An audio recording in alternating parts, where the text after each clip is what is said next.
Hotep, Ashe, African Black, Nubians with the hot topics on deck. I want to say something about Henry the Navigator. The year 1441, the Pope gave Henry the Navigator 300 miles of the Gold Coast, and he didn't even own it. Now, for him to give away African land, that whole coast, to this man for, I think it was 71 slaves, shows who the Pope really is. With mentalities of, okay, I own that anyway. I'm gonna give it to you. This land, where people already were living on the land. People were there, had homes, villages, tribes were there. I mean, how can you give away land that is occupied, not yours, in the first place, and act like it's all good? There is a problem with that, but we as Nubians have to address that. And Magi, Nubian archers, we are a warrior people. Also, Kushites, warrior people. All of us are related.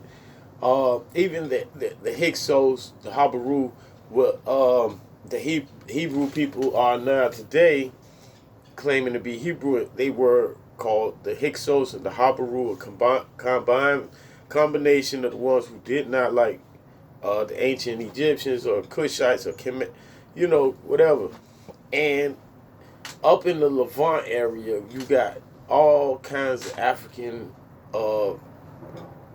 literature that's been left. Now you go to Europe, you got the oldest thing in Europe known is the Lion Man. We were in Greece, we built that too. So, we got to look at all of this here, and for the Pope to say this land is his, or Caesar, the Romans or whatever, all Greeks that came along after we built all these lands, and claim it and say, hey, I'm going to give you this, give you that. We got to address that type of stuff. So 1441, Henry the Navigator gave the Pope some slaves, and then the Pope gave him 300 miles along the Gold Coast. I just wanted to share that little bit of information. Also, let's talk about how the Portuguese, the Spaniards, the Dutch, the Europeans, period, came to Africa, and the Arabs came to Africa, and they ransacked. They stole everything you could think of. And when we talk about things like how our ancestors developed how to tell time and stuff, we go to, okay, what is a meridian line? A meridian line is a line that is distinguished by longitude, which would be ran from north to south, east to west, and that line, that meridian line, that point, that stick in the ground, or what would you go back to ancient times, we had what we call the tekken, or what is known now today as the obulus, which at high noon, that point represents the sun at its highest point, what we call Ra, what they now call the sun today. That before it reaches the middle of like high noon, all that before is called anti-meridian, and everything after that is called post-meridian. That's where we get AM and PM from. So we look at the tribes that did this so they could tell the time of the day. We look at all the ancient African ancestral culture that we have from our ancestors that teaches us that one thing. And also women developed the mathematics of marking their period, the menstrual cycle, on baboon bones. We look at that also, how they carved it. 28 days here. They had it for how many days, how many years they gave breastfed their babies, how many months that it took to give birth. They mark these on baboon bones. So we have ancient culture that proves who we are and backs up everything that we stand for. So another thing I want to touch on is I said it before. We have to look at how they give birth here. The European culture says be born in a hospital under radiated light bulbs that are shining very bright. When the child is born, they want to hurry up and cut the umbilical cord. Now, let me address this. You don't cut the umbilical cord. You need all the nutrients from the mother to go to the baby's brain, heart, and stomach so it can be fully developed. Then, on top of that, you let that umbilical cord continue to be attached from the mother to the baby. Mother's supposed to be standing straight up and give birth in water, fresh water in a river or something, and the baby flows out naturally. When the water sac busts, it comes out of water into water and it starts to swim. It will never forget how to swim. The baby will never forget how to swim once it's born in the water and comes out and it'll swim back to its mother.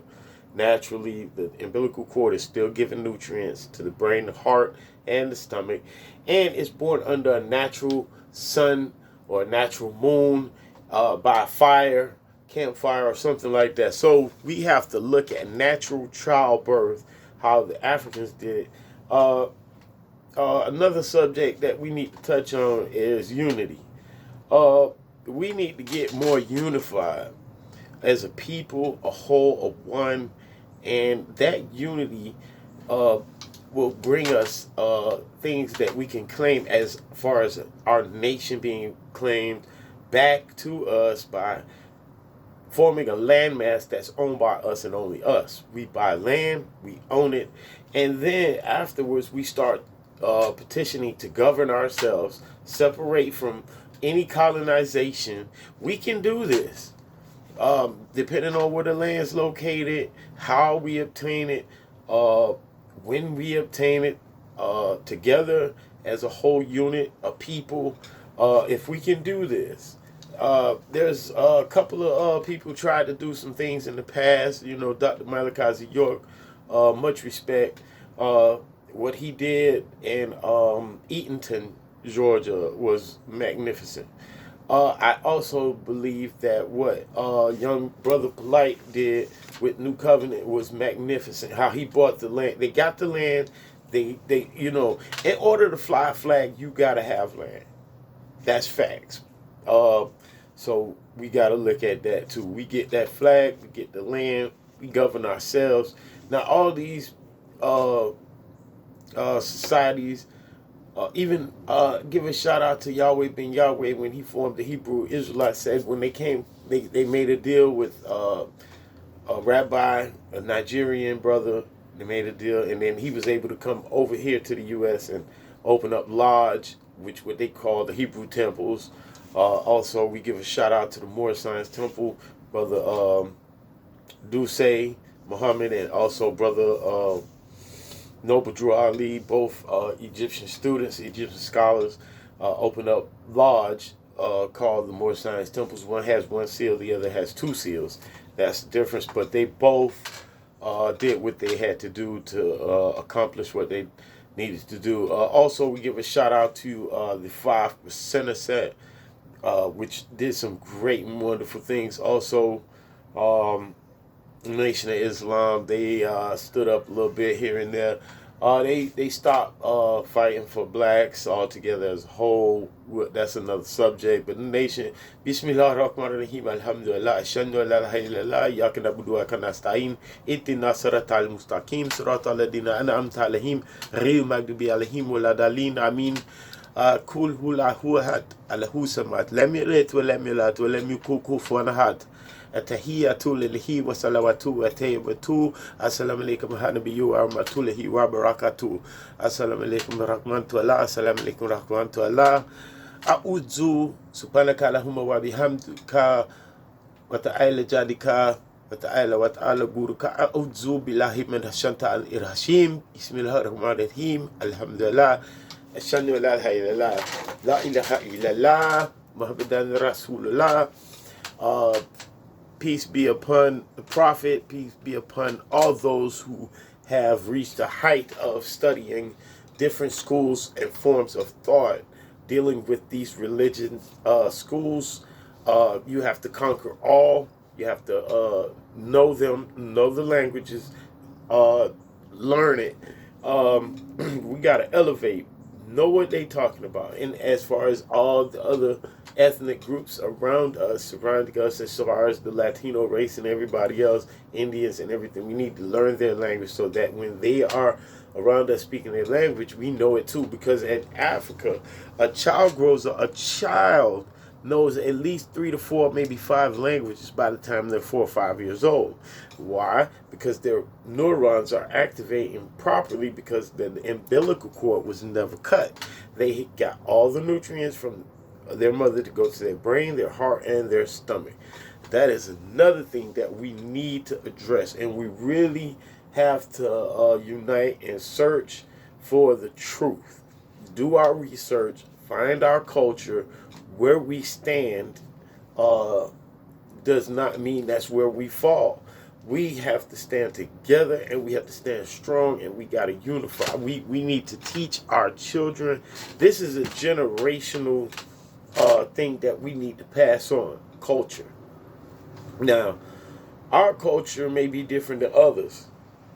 Why? Because it's for us, not them. Just like their culture is different for them, which they don't really have culture. They have what they call religions. We have culture. There's a major difference. We look to our ancestors. They look like us. They share the same blood as us.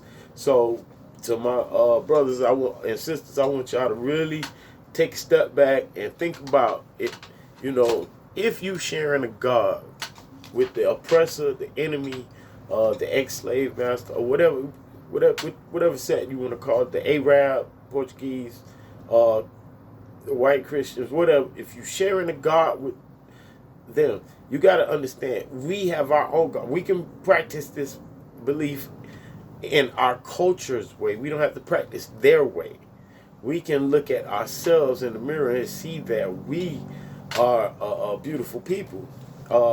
So, Nubians with the hot topics wanted to reach out and drop a couple of jewels and some knowledge. I hope everybody can relate to the things that I'm saying and understand them. If not, do some research on your own. That way you will come to a full understanding of what we need to be doing out here as a people. We are strong. We're much stronger than people give us credit for. We've survived things that no other people could have survived. We fought battles that no one else could have fought. And we've come out on top so far as being a race of people that have survived Holocaust, the real African Holocaust. So, you know, I leave y'all with a piece, Hotep, Ashe, Umjumbo, African Black. Nubians with the hot topics. We'll be out. See you.